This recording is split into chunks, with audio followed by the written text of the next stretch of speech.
Hello, good evening. It's News 360 coming to you live from the News Hub here at Adesawikanda. I am Portia Gabor. And I am Martin Asiedu-Dartey. These are the headlines for the next 1 hour. News 360 headlines is brought to you by Flamingo Paint, Pepsodent Charcoal and Pepsodent Herbal, EcoBank. Coming up tonight, Office of the Attorney General praised the ECOWAS court not to issue any order directing Ghana to lift the suspension imposed on Chief Justice Gertrude Torkornoo.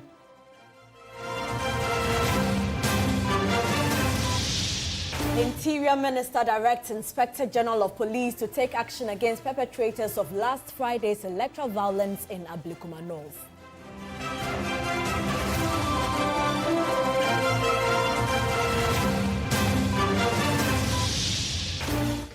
And what's in a title? Tonight, we explore the growing trend of politicians with an insatiable taste to be called doctor.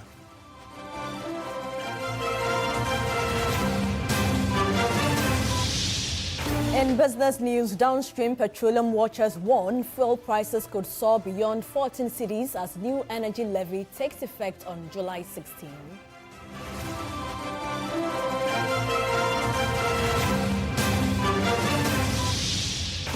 And on the international front, world's oldest head of state at 92 years, that is the president of Cameroon, Paul Biya, says he will run once more for re-election in October.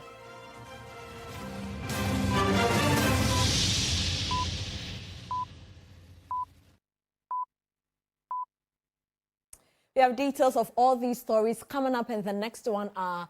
Do stay with us. We're starting from the front of the courts because the Office of the Attorney General has praised the Community Court of Justice in ECOWAS not to issue any order directing Ghana to lift the suspension imposed on Chief Justice Gertrude Torkornoo. The regional court on Monday heard legal arguments from lawyers for the suspended Chief Justice and Deputy Attorney General Dr. Justice Sremsai, who represented Ghana. The suspended Chief Justice is asking the regional court to declare that her suspension violates human rights. She also wants the court to rule that the panel constituted to investigate allegations of misconduct was not constituted to guarantee its independence. Court documents cited by TV3 show an additional request that the court issues an order directed at the Republic of Ghana to lift her suspension and restore Chief Justice Gertrude Torkornoo to office, plus an award of $10 million as compensation for moral and reputational damages suffered as a result of her suspension. The country is opposed to this request. The court on Monday, July 14, heard legal arguments on whether interim orders should be issued. Lawyers for the Chief Justice want the court to halt ongoing proceedings by the investigative committee as an interim measure. They also say that the suspended Chief Justice Gertrude Torkornoo must be allowed to enjoy the entitlement of her office until the substantive case is determined. Deputy Attorney General Dr. Justice Sremsai, however, disagreed. He maintained that the suspension of the Chief Justice was carried out in accordance with the law and due process. He told the court that the request by the Chief Justice is not necessary and desirable in the interest of justice. The court has adjourned proceedings to deliver a ruling on the request for interim measures on a date yet to be determined. Let's try and get some better understanding of what this means. Joining us is private legal practitioner Martin Kpebu. Mr. Kpebu, good evening and thank you for your time. To start with, what is your understanding of what transpired today, considering the fact that the CJ has now kick-started her court case in the ECOWAS court?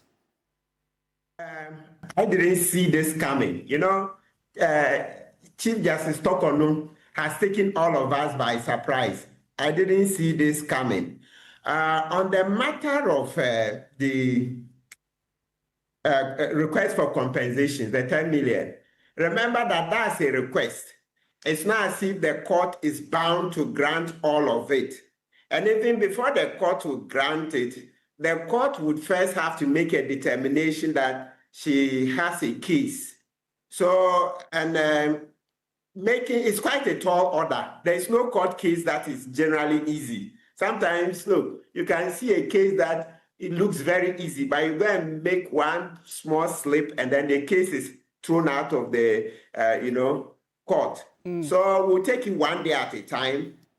And talking about taking it one day at a time, today we started hearing processes. The Attorney General, represented by the deputy, is asking the court not to give any specific ruling to bar or hold the President of Ghana from suspending or keeping the status quo as it is.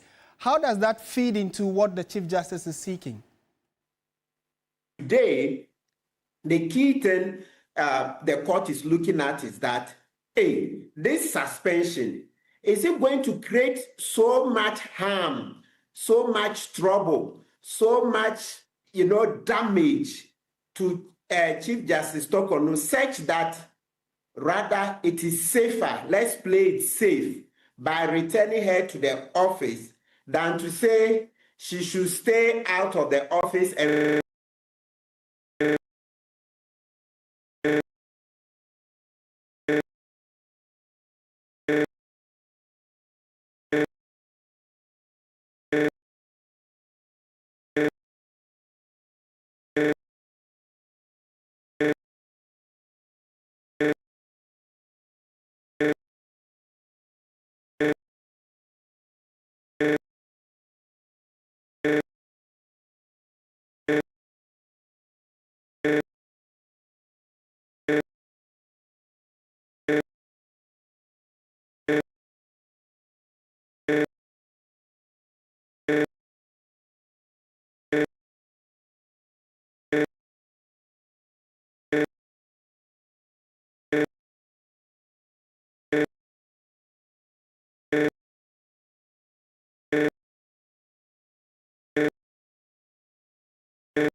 ahead of their delegate conference this weekend.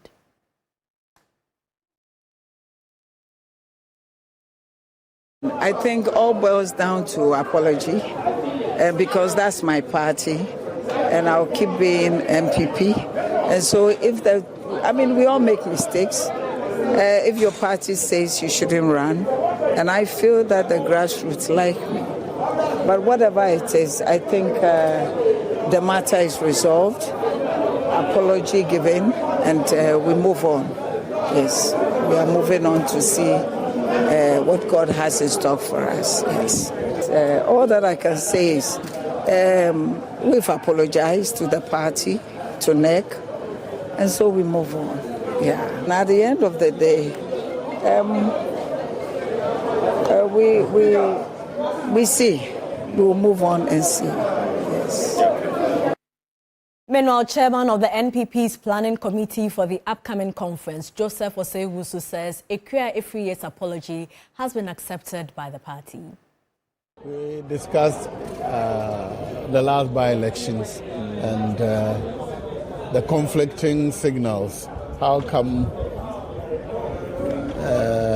I think the National Executive Committee decided that we will not contest, but the candidate went ahead and contested. So those matters were discussed. Was the apology taken? It was taken in good faith, yes.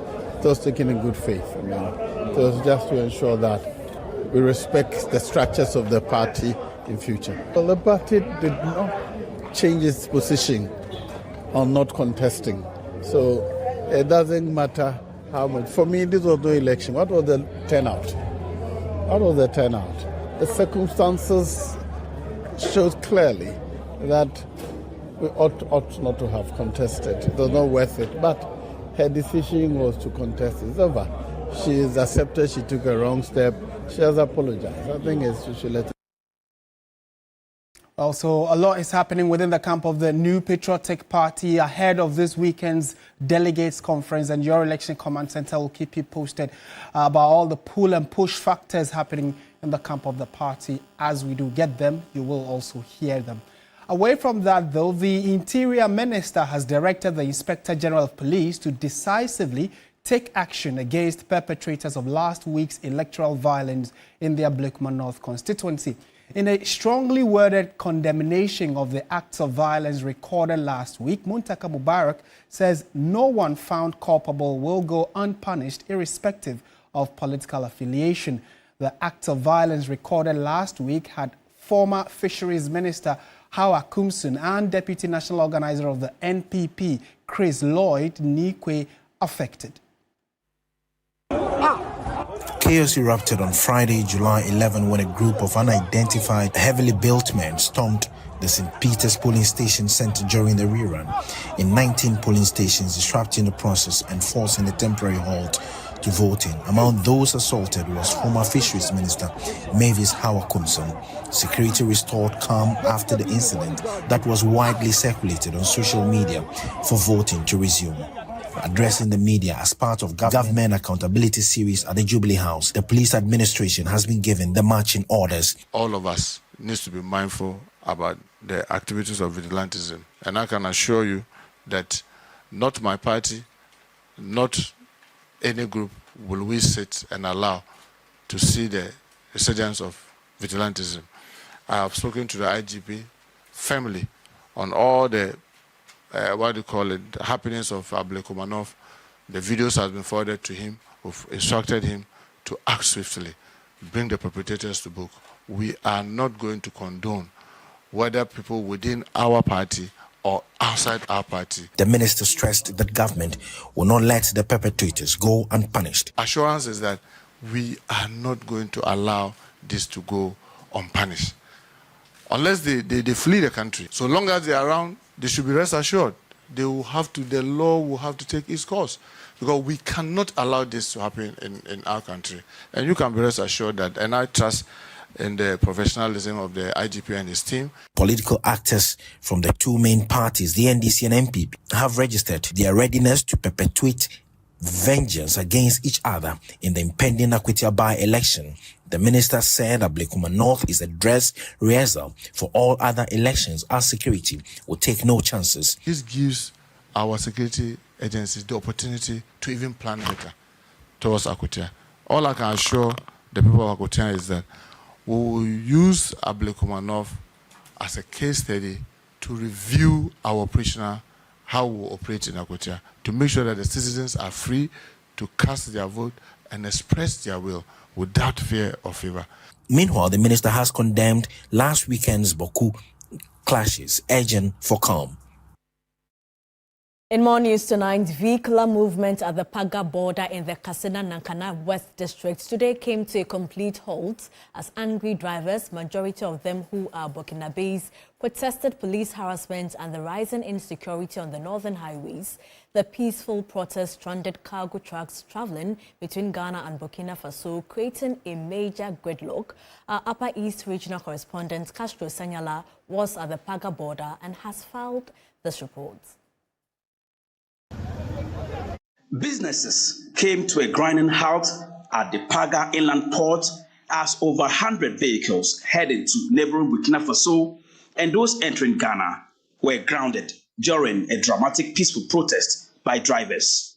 For nearly 6 hours, the angry but peaceful drivers gathered at the port's entrance to voice out their concerns over police mistreatment and the rising insecurity on the northern highways. Police for no doors so by security no poor. We have a lot of policemen on the highways, but there are still issues of insecurity. For instance, from Paga to Tema, there are a lot of police barriers, but every time we ply the highways, we encounter a lot of attacks. Attacks by suspected armed robbers along major highways in the northern part of Ghana have increased recently, and drivers in most cases have fallen victims. The drivers said the situation is crippling transport operations and affecting businesses. They called on government to act swiftly by beefing up police patrols across the northern highways. The authorities should increase the number of policemen on the highways. Also, they can get us stickers which we can paste on our windscreen to stop police from harassing us. The police should also provide escort for drivers, especially in the night.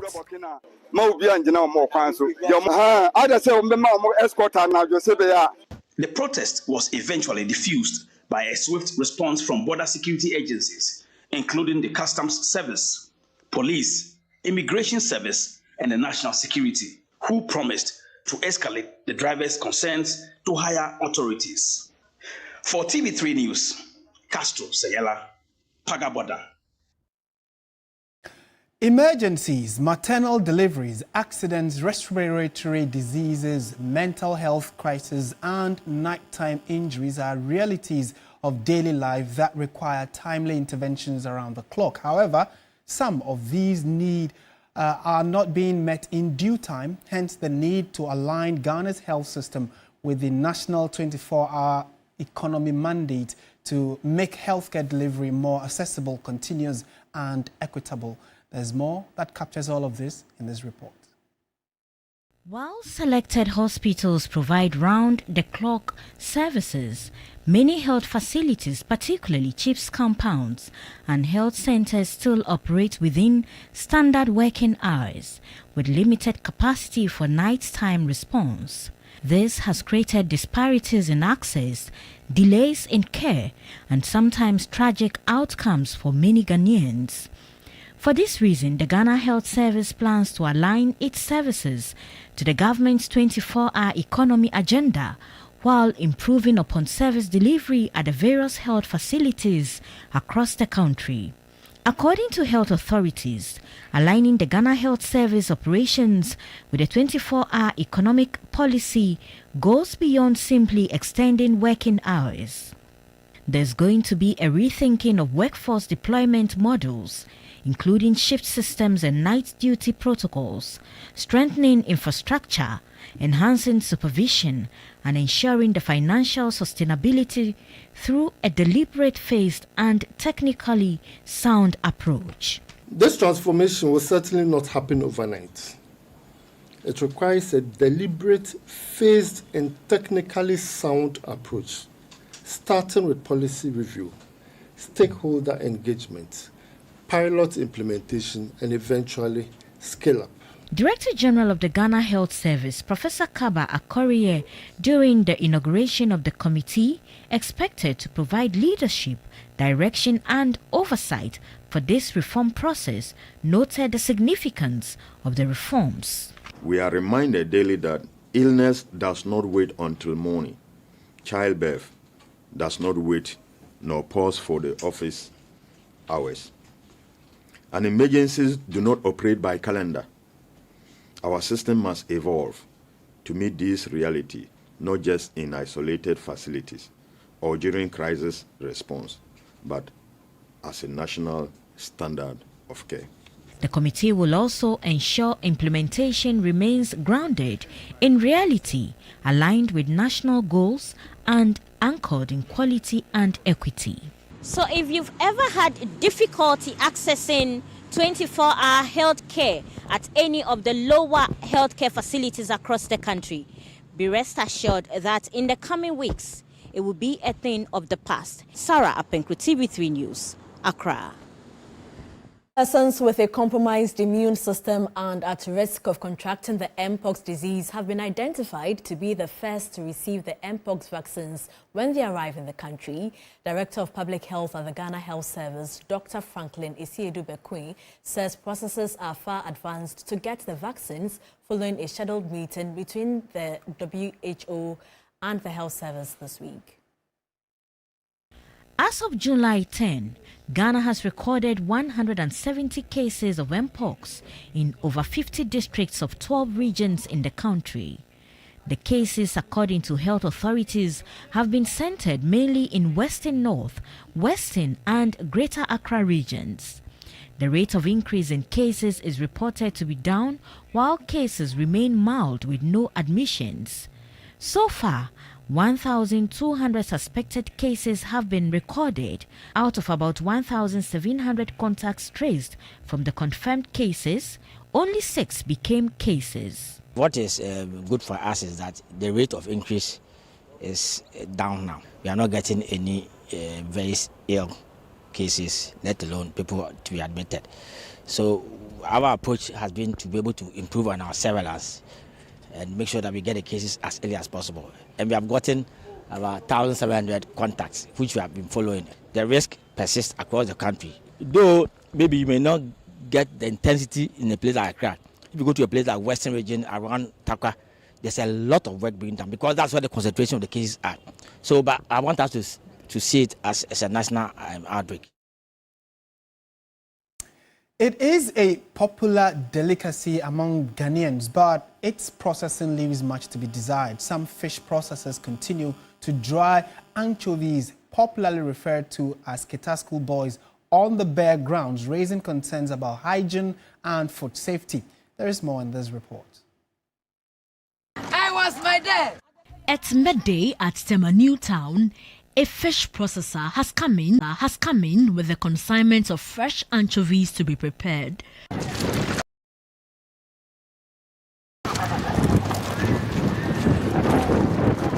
For years, this has been the traditional and most preferred way of processing the fish, which will be dried and later sold at the market.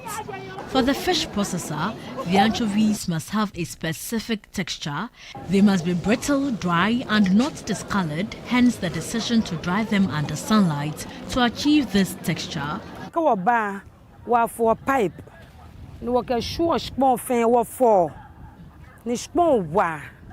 We first sprinkle pipe-borne water on the ground before drying it. The ones for poultry are dried directly on the ground.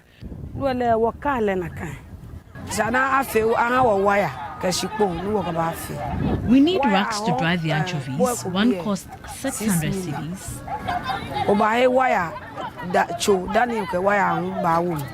Drying the Ketaschool boys on bare ground raises significant food safety concerns.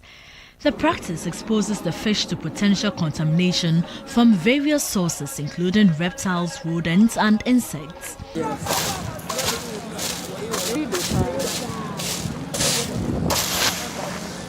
The dried Ketaschool boys are collected using brooms that are not used for household chores, but rather specifically for gathering the fish. At Jamestown, the situation was slightly different. This time, the anchovies are dried on pavements. They should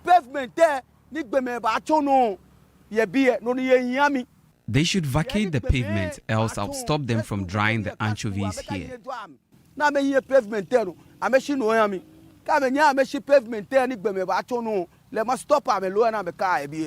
What raised eyebrows was the source of water. The use of water from the polluted Kole Lagoon to wash the Ketaschool boys raises serious concerns. This can further compromise the safety and quality of the fish. Aside this, particles or smoke from vehicle exhaust, worn-out tires and dust could compromise the safety of the fish. I think we've got into an era where we have to change our attitude. The world is dynamic, it's not static, it's moving. So we need to move with it. So we've come far.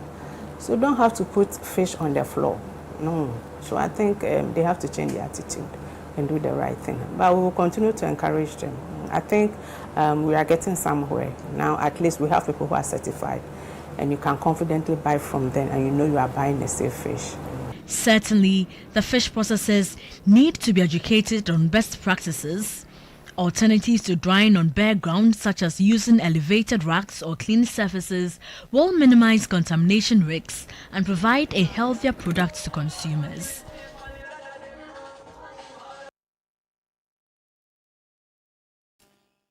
It is what it is. Hopefully we get to have better and modern ways of sorting out some of these delicacies of ours, but these are scary images. All right, to some other stories we have for you this evening. In recent times, there has been a growing trend of individuals using the title doctor and professor despite not having earned a doctoral degree or academic PhD. In the following report, Evelyn Tingma explores what is in a title and what is behind this phenomenon. Doctor typically refers to someone who has earned a doctoral degree, such as a PhD, Doctor of Philosophy, through rigorous academic study and research.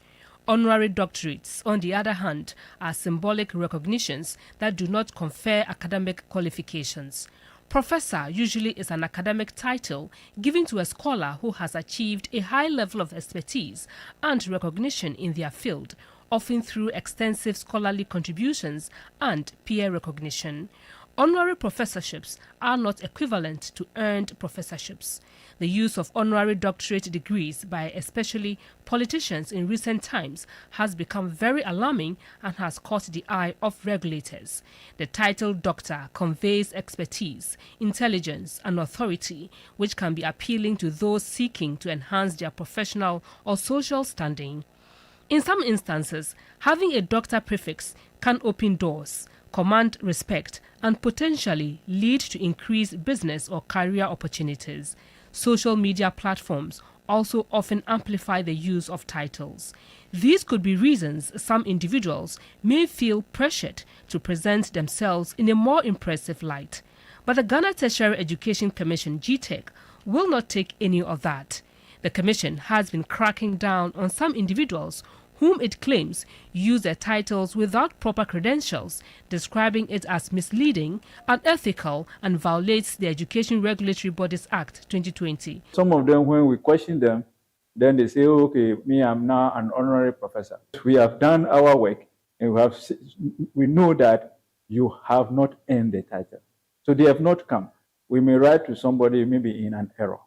So if we write to you and you have the document, support the title you are using, the right document, you bring it to our attention. As a commission, we are ready to write publicly and apologize. According to the Deputy Director General of GTEC, Professor Augustine Oklu, the misuse of the titles undermines the integrity of Ghana's academic system, damages credibility, and demotivates hard-working individuals who earn their titles through merit and scholarly effort. If we continue on this tangent, we're going to dilute the tertiary education space. Our future generation will even not have any motive in wanting to pursue a PhD, for instance. In wanting to pursue a PhD. Because if you can go and pay some money, get some award given to you, maybe in a hotel somewhere, you can call yourself a doctor. What really is the motivation to go through the academic rigor of 4 or 5 years?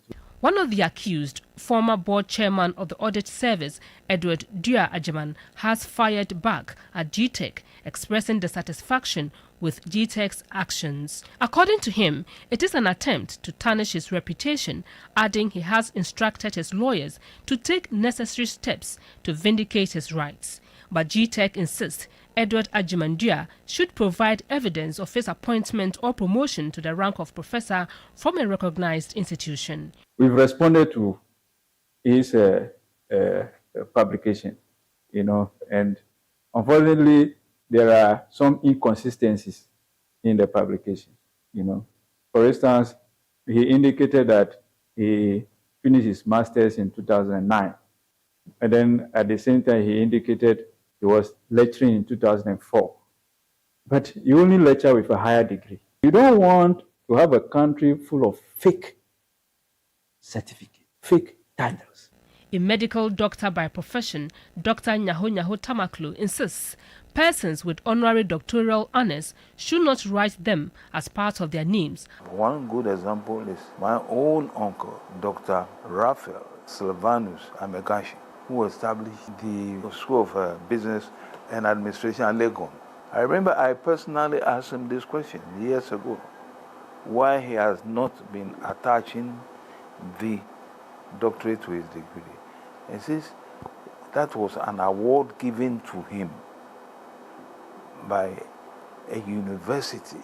If you have not had any rigorous academic work done by a recognized university, if you have not written thesis and you have not defended the thesis and you have not been awarded the PhD, you have no right whatsoever to add doctorate to your name.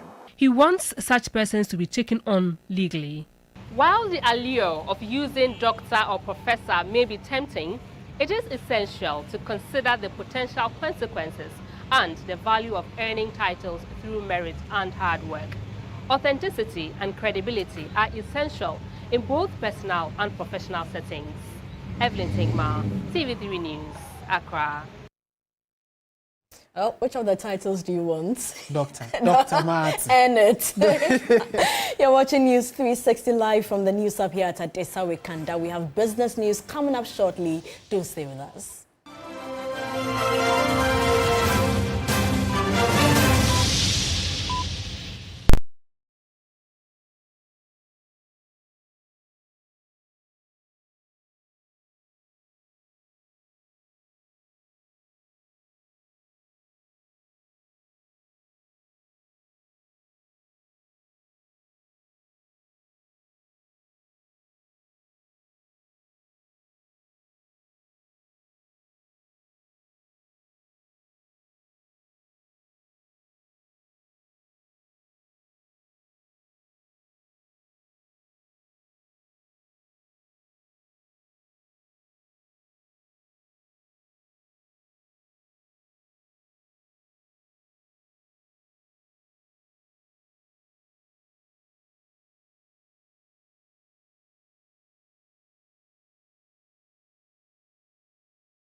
Welcome back to News 360 on TV3 time now for business. And Michael is with us. Hi, Hello, Michael. Hi, people.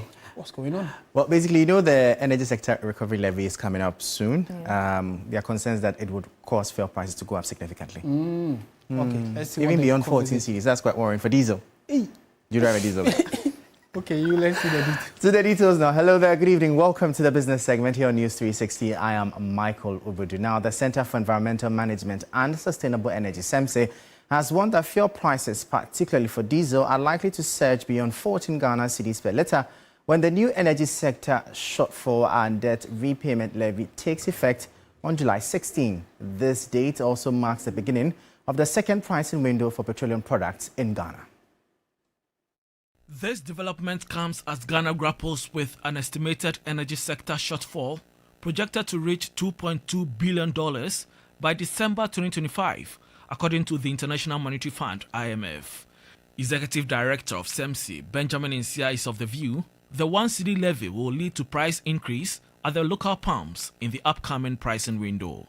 If prices escalate beyond the 14 Ghana cedis per litre, it defeats their argument that prices were around 15 Ghana cedis per litre and had dropped to somewhere around 12 Ghana cedis per litre, and that is the justification for the introducing the 1 Ghana cedis, because if it exceeds 14 Ghana cedis, that means that the argument of consumer surplus, based on which the 1 Ghana cedis is introduced, is being defeated. Chief Executive Officer of Chamber of Oil Marketing Companies, COMAC, Dr. Rivasinopon, noted palm prices are expected to increase. For the next window, we are expecting roughly 8 to 10% increase in fuel prices. We are looking around, say, 7 to 8% increase in petrol, which is the PMS, and around 10% increase in diesel. And obviously, it's because of the tax. CEMSE argues any upward fuel price adjustments due to the 1 cedi level will not be in good faith for commercial drivers. And I think that it is likely going to lead to certain agitations, especially from commercial transport operators and other petroleum users. In the coming days, I think the government, the Ministry of Finance, the Ministry of Energy should critically look at the data when it comes to prices of these products on the international market and simulate whether it is feasible to implement it on the system. If it's not feasible, I think we need to push it until times that prices are a bit stable or prices begin to decline. A new report released by Economic Governance Platform has laid bare the underlying structural deficiencies of the country's debt landscape, highlighting fiscal indiscipline, weak procurement systems, and a lack of transparency as central to the country's deepening debt crisis. This report has more. The study revealed that Ghana's fiscal policy is highly pro-cyclical, influenced by commodity and electoral cycles, with significant fiscal slippages around election periods. This has left the economy with limited buffers to absorb external shocks like the COVID-19 pandemic and the Russia-Ukraine war. The report put together by the Economic Governance Platform shows expenditure overruns. Economist Professor Godfrey Mbakpin said the trends have reinforced the country's dependence on borrowing and deepened its debt burden. We have not been prudent in the management of our debt. And the source of the debt accumulation, you find it from low revenue generation and high expenditure. Most often, when we acquire those debts, we don't utilize them efficiently and prudently in creating assets, or we don't spend them in the productive sectors of the economy. So the economy's ability then to sustain that debt becomes questionable. Executive Director of the Economic Governance Platform, Abdul Karim, said weaknesses in the procurement regime have further exacerbated the problem. The most important aspect is the pragmatic recommendations that, if we follow through, will help us to go a long way in addressing the challenges that we have as a country, so that we avert the cyclical debt-induced economic crisis that we have faced as a country. There's a new player on Ghana's whiskey scene, and it's all about substance over hype. The Honest Man, a premium Indian malt whiskey, has officially been launched in Ghana, promising quality authenticity and a bold new taste for whiskey lovers who know their drink. In a world where style often overshadows substance, a new whiskey arrives in Ghana with quiet confidence. The Honest Man is a premium malt Indian whiskey, smooth, bold, and carefully crafted. It's full of rich flavor with a clean, satisfying finish. Made in one of the world's emerging whiskey hubs, this award-winning drink doesn't rely on gimmicks. It's simple, honest, and made to be enjoyed neat on the rocks. For those who know what they like and value real quality, the Honest Man is more than just whiskey. It's a mark of good taste. Fair in price but big on craftsmanship, it brings international quality straight to your glass. Vice Chairman of Indian Foods and Beverages Bhavesh Lal Chandani stated why Ghana was the chosen destination for the launch of the Honest Man drink. It's something we want to etch into the Ghanaian lifestyle, something that gives you, a lot of comfort. Whether you're a pro whiskey drinker or you just want a casual drink, it's something you can go like, okay, I'm safe to drink this. It gives me what I need. It gives me the peace I need. I can enjoy a great evening and keeping it really classy with a subtle touch. CEO of PLB Global Foods and Beverages Limited, Sunny Punjabi, highlighted the presence of the whiskey in the Ghanaian market and the upcoming flavors that will be introduced. This is not just a whiskey. It's built on honesty, character, and quality. This is starting. We have already a few products in the market called Legend Whiskey. Okay. Now we are coming up with the Honest Man, and we coming up some variants of the Honest Man whiskey. Like this is we're gonna come with the flavors like honey, like fire. Yes. So yeah, you're gonna see some addition. We'll turn our attention now to the currency and the commodities market.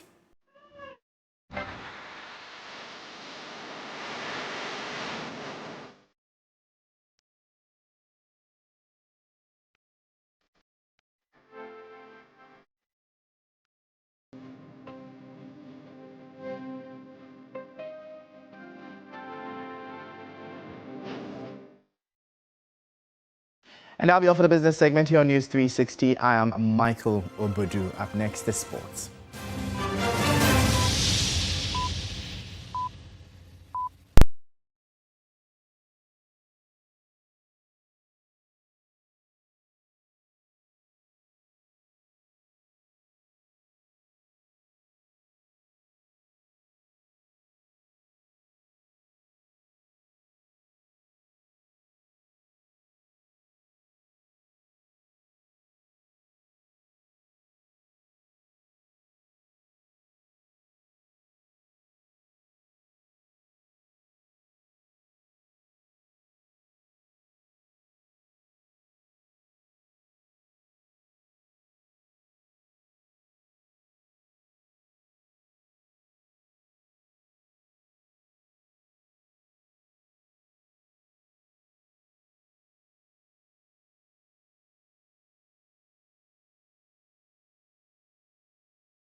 Side spray and coil.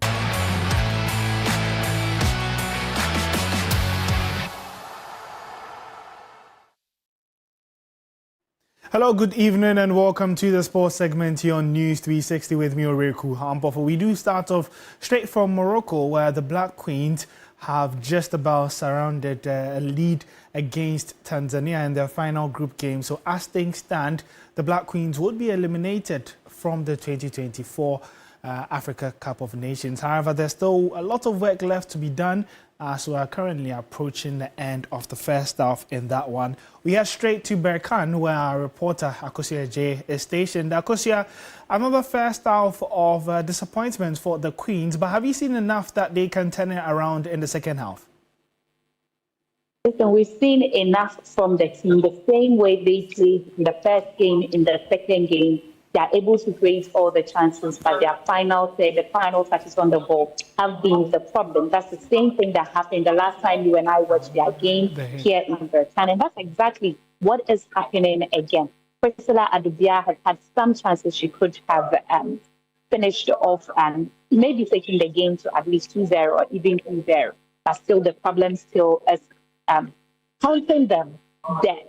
Their inability to be able to score the goals because they make all the necessary incursions. They cut in nicely, they cross the ball well, but in the final stage, they are unable to have that perfect touch on the ball to give them the goal. And then again, defensively, we're still facing all the problems that we've been facing in defense as we are not able to keep a compact back.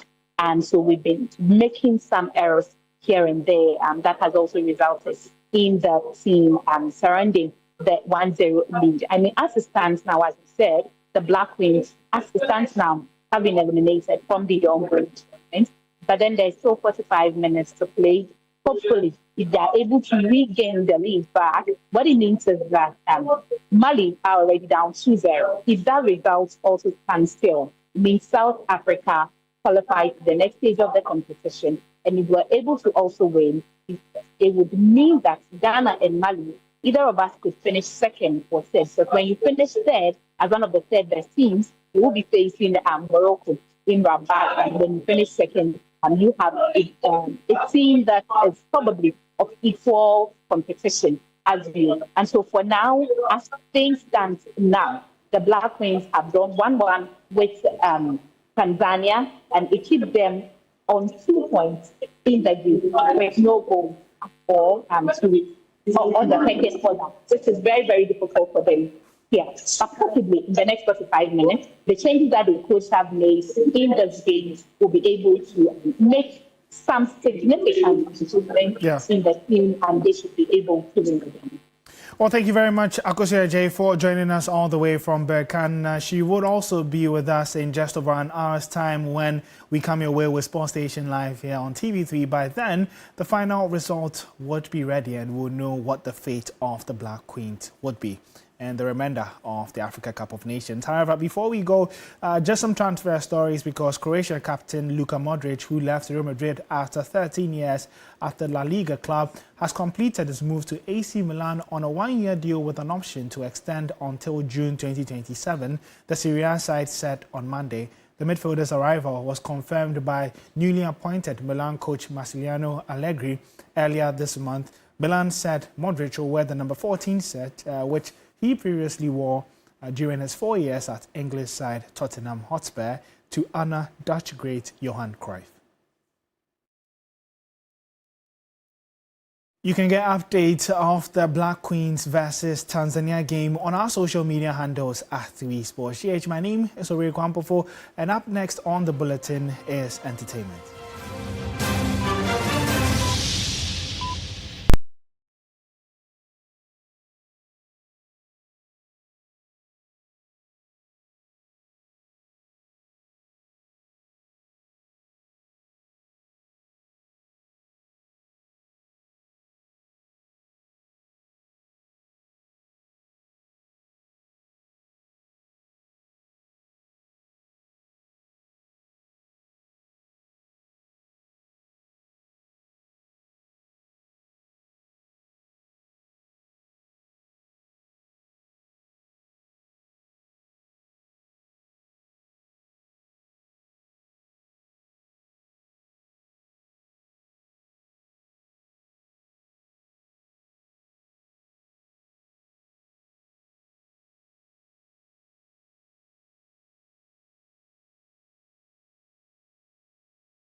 Foods, Heaven Black Insecticide Spray and Coil. Powered by 3 Entertainment. Good evening and welcome to the entertainment news segment here on News 360. My name is Noella Donko. Now, the winner of Ghana's Most Beautiful 2024, Titiaka, along with her runner-up, have departed for Kenya and South Africa as part of their prize package. Now, the queens are expected to spend several weeks touring and exploring major tourist destinations while immersing themselves in rich cultures of both countries.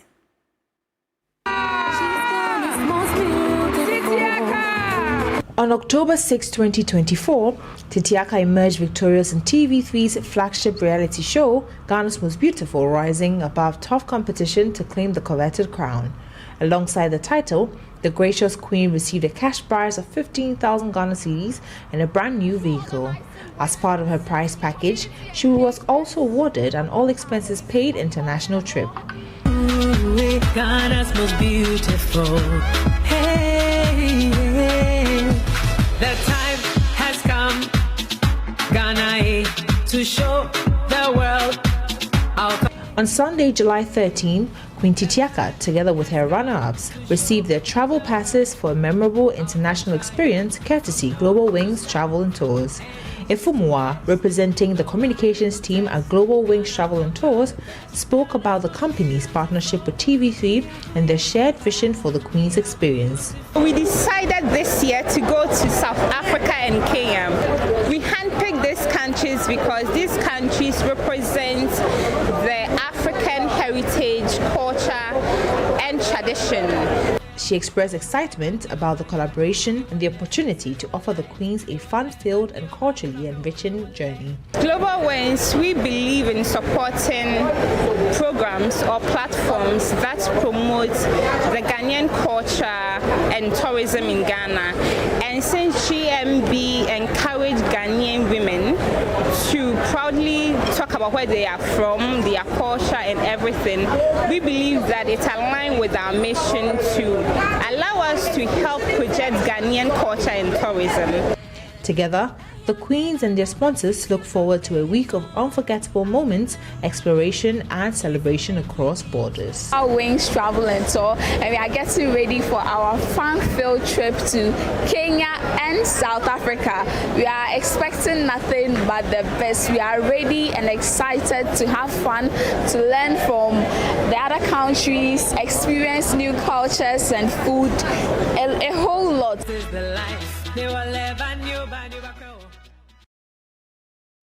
And now to some more stories. Nigerian singer Tems etched her name in the history books as the... Well, that's it for the entertainment news segment here on News 360. My name is Noella Donko. And that's it for our package this evening. Thank you so much for watching. I am Martin Asiedu-Dartey. And I am Portia Gabor. Join Alfredo Cancer at 10 p.m. for Ghana Tonight. Good evening.